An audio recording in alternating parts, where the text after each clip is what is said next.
Hello guys, आज हम एक न्यू सीरीज स्टार्ट करने जा रहे हैं जो कि मुझे काफ़ी ज़्यादा पसंद है। एपिसोड के शुरुआत में हमें एक अलग यूनिवर्स दिखाया जाता है जिसके अंदर दोईकोई नामक कॉन्टिनेंट है। वहाँ के लोगों के पास मैजिक तो नहीं, लेकिन वहाँ के लोगों के पास एनर्जी का मेन सोर्स दोईकोई है। असल में उस कॉन्टिनेंट में इंसान अपने अंदर की दोईकोई पावर को बढ़ाते हैं और अलग अलग लेवल पर पहुँच जाते हैं। टोटल पावर 10 लेवल की होती है, उनके नाम आपके स्क्रीन पे दिख रहे होंगे।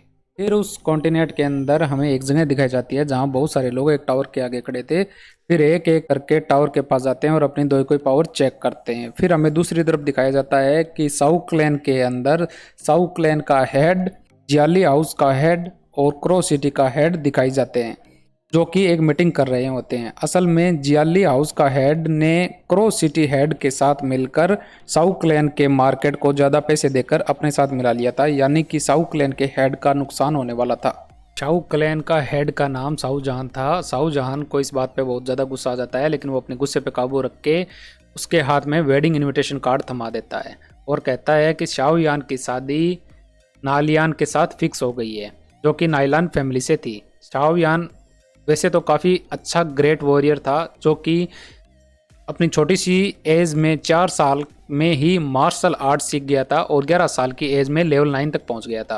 और दूसरी बात उनको सदमे में ये डाल देती है कि उसकी शादी जिससे होने वाली थी वो हालांकि शहर के बाहर की फैमिली थी, लेकिन बहुत ज़्यादा ही बड़ी क्लैन थी जो कि बहुत ज़्यादा स्ट्रॉन्ग और पावरफुल थी। अगर शादी हो जाती है तो शाओ क्लैन इतना ज़्यादा पावरफुल हो जाएगा कि उसके आगे जो कोई भी आएगा वो उसको मिटा देगा और शाओ क्लैन की कंपटीशन करने वाला भी कोई नहीं होगा। शाओ जहान बाकी के सभी क्लैन के मजे लेता है और हंसता है। वहीं जहां एक टावर के नीचे सभी का लेवल चेक करा जा रहा था, वहीं पे शाओयान आता है और अपना लेवल चेक करता है, जिसके बाद उसका लेवल 3 निकल के आता है और यह देखकर वह निराश होता है। तभी जहां पे जितने भी लोग थे वो सब उसका मजाक उड़ाते हैं। फिर उसकी अपनी अडॉप्टेड बहन जिसका नाम शाओ शुनर था वह आकर उसके धीरज बनाती है और वह खुद अपना लेवल चेक करने जाती है तो उसका लेवल 9 निकल के सामने आता है। शाओयान यह देखकर फिर से टूट जाता है। दूसरी तरफ हमें दिखाया जाता है कि साउ क्लैन के अंदर एक लड़की आती है और यह वही लड़की है जिसके साथ शाओयान की शादी होने वाली है। इस लड़की का बहुत बड़ा नाम है, इसीलिए मैं इसको नायान ही बोलूंगा। नायान पहले तो शाओजान को ग्रीट करती है, उसके बाद में शाओजान को एक पिल ऑफर करती है। यह कोई ऐसी वैसी पिल नहीं है, उस पिल को जो कोई भी लेता है उसकी दो कोई पावर को आसानी से प्राप्त कर लेता है। लेकिन अगर वो फेल हो जाता है तो लेवल 9 का कल्टीवेटर भी लेवल 1 पर आ जाता है। अगर किसी का लक ज़्यादा ही खराब हुआ तो उससे ज़्यादा भी गिर सकता है। ये पिल उन लोगों को ज़्यादा बेनिफिट देती है जो कि 9 लेवल पे होते हैं, क्योंकि लेवल 10 पर पहुंचने के लिए यह पिल की मदद लेने से आसानी हो जाती है। शाओजियान इस अनमोल और रेयर पिल को लेने से मना कर देता है, लेकिन नाइलान उसको कहती है कि ये पिल आपको मैं फ्री में नहीं दे रही, मैं आपके बेटे से शादी तोड़ना चाहती हूँ और ये पिल उसी का मुआवजा है। यह सुनकर शाओजान को भी काफ़ी दुख होता है, क्योंकि इस मौके पे अगर शादी टूटी तो उनकी फैमिली की बदनामी होगी। उनमें बहस होने लगी थी और बात इतनी बढ़ गई थी कि फाइट होने ही वाली थी, लेकिन नाइलान अपने साथ कार्ड लेकर आई थी जो कि बहुत पावरफुल थे। तभी वहां शाओयान अपनी बहन के साथ आ पहुंचता है, जहां वो सीधे जाकर फ्लर्ट करते हुए नायान से पूछता है कि क्या मैं उतना हैंडसम नहीं हूं क्या।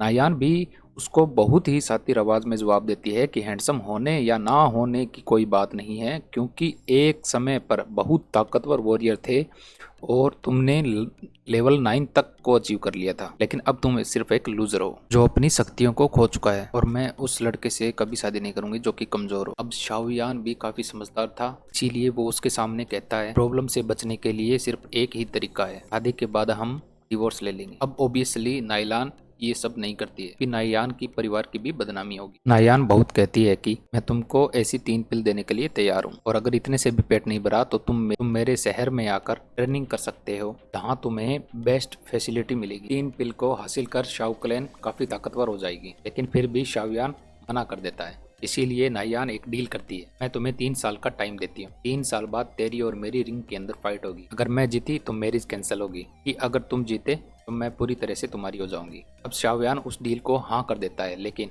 वहाँ खड़े सब लोग जानते थे कि शाओयान के पास इतनी स्ट्रेंथ नहीं है और कोई 3 साल में कोई भी वॉरियर नहीं बन सकता। वहीं अब एपिसोड 2 स्टार्ट होता है। वहीं शाओजान के आदमी शाओयान की इस डील को बड़ी गलती बता रहे थे। शाओयान खुद भी बहुत टेंशन में आया हुआ था क्योंकि वह बहुत कमजोर हो चुका था। उसकी बहन उसको संभालने की कोशिश करती है लेकिन वह अपनी बहन से भी दूर जाने लगता है। रास्ते में उसको कुछ साथी मिल जाते हैं जो उसको खूब चिढ़ाने लगते हैं और उसका मजाक बनाते हैं। पहले उसको वो डील करने के लिए कोसते हैं, फिर बाद में उसको रियल जीनियस कह के चिढ़ाते हैं, जिस पर अब उसको बहुत ज्यादा गुस्सा आता है और फाइट करने की कोशिश करने लगता है। फिर खूब बुरी तरह से पिट जाता है। तभी वहां उसकी बहन शाओ शुनर आ जाती है और उसको बचाने लग जाती है। इस पर वो लोग और भी ज्यादा मजाक उड़ाने लगे। एक लड़की का सहारा ले रहा है अब और उसका अभी सबसे उसका सबसे ज्यादा दिल टूट जाता है। वह वहां से रोते रोते भाग जाता है। वह अब सीधे ही अपने मॉम की ग्रेव पे जाकर रोने लगा। शाओ जैन भी उसको रोते हुए देख रहा था। फिर उस पर गर्व महसूस करता है कि उसने बहादुरी दिखाई। शाओयान अपनी मॉम से कहता है कि वह 3 साल बाद नहीं जीत पाएगा, अब तो केवल कोई चमत्कार ही मुझे जितवा सकता है। और जैसे ही वो ये कहता है तो उसकी रिंग अपने आप बाहर निकल के आती है और उसके अंदर से एक आदमी निकल के बाहर आ जाता है जो उससे कहता है कि अगर तुम 3 साल बाद हुयान को हराना चाहते हो तो मैं तुम्हारी लेवल बढ़ाने में मदद कर सकता हूँ, यानी मैं तुम्हें मार्शल आर्ट की ट्रेनिंग दूंगा। वो उसको एक बात समझाता है कि दोइकु स्किल्स में 4 क्लास और 12 लेवल में बनती है। 4 क्लास हेवन, अर्थ, ब्लैक और येलो होती है और हर क्लास के अंदर 3 लेवल होते हैं। हुयान के साथियों के पास ब्लैक लेवल की हायर लेवल है।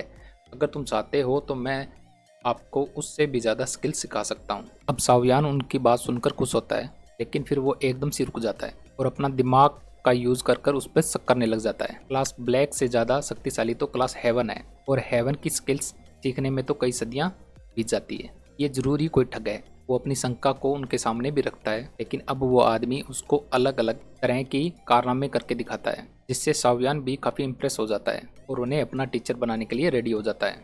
लेकिन तभी वो अपनी हेल्प करने का कारण पूछता है। इस पर वो बताता है कि तुमने मुझे 3 साल तक संभाल कर रखा, इसका मैं एहसान चुकाना चाहता हूँ। उस आदमी का नाम याओ चेन है। शाओयान को समझ आ जाता है कि 3 साल से ये आदमी मेरे रिंग के अंदर था, इसीलिए मेरे द्वारा सारी ट्रेनिंग करने के बाद दो की लेवल कम होती जा रही थी। वो रिंग के अंदर बैठा है, वही उसको जीवित रखने के लिए 2 की पावर चाहिए होती है, तो मुझसे वो खींचना चाहता है, इसीलिए मेरे लेवल घटकर लेवल 3 पे आ गई थी। इससे शाओयान को काफी गुस्सा आता है लेकिन जो हो चुका था सो हो चुका था, इसीलिए वो मूव ऑन कर देता है। फिर वो उस आदमी से कहता है कि तुम मुझे ऐसी ट्रेनिंग दो जिससे मैं एक ही साल में 7 लेवल पे आ जाऊँ।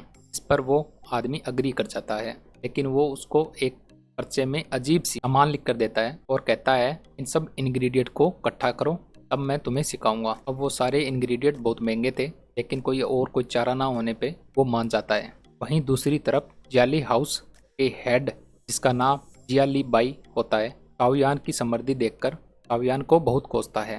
तभी उसका बेटा उसके कान में कुछ कहता है और जाइली बी की इविल स्माइल के साथ ये एपिसोड खत्म हो जाता है। तो गाइज ये सीरीज़ मैंने पूरी तरीके से देख ली है और आपको पूरी तरह से गारंटी से कह सकता हूँ कि सीरीज़ बहुत ज़्यादा ही इंटरेस्टिंग होने वाली है, इसीलिए इस सीरीज़ के सारे पार्ट आप ज़रूर देखना। बाकी आप लोग जो कमेंट करते हो वो इतना अच्छा उसके लिए शुक्रिया, लेकिन आप कमेंट में सजेशन भी दे सकते हैं कैसे और अच्छे हम वीडियो प्रोड्यूस कर सकते हैं। अगर आपको ये वीडियो पसंद आई हो तो चैनल को सब्सक्राइब ज़रूर कर देना और बेल आइकन को भी प्रेस करना ना भूलना। मिलते हैं नेक्स्ट पार्ट में।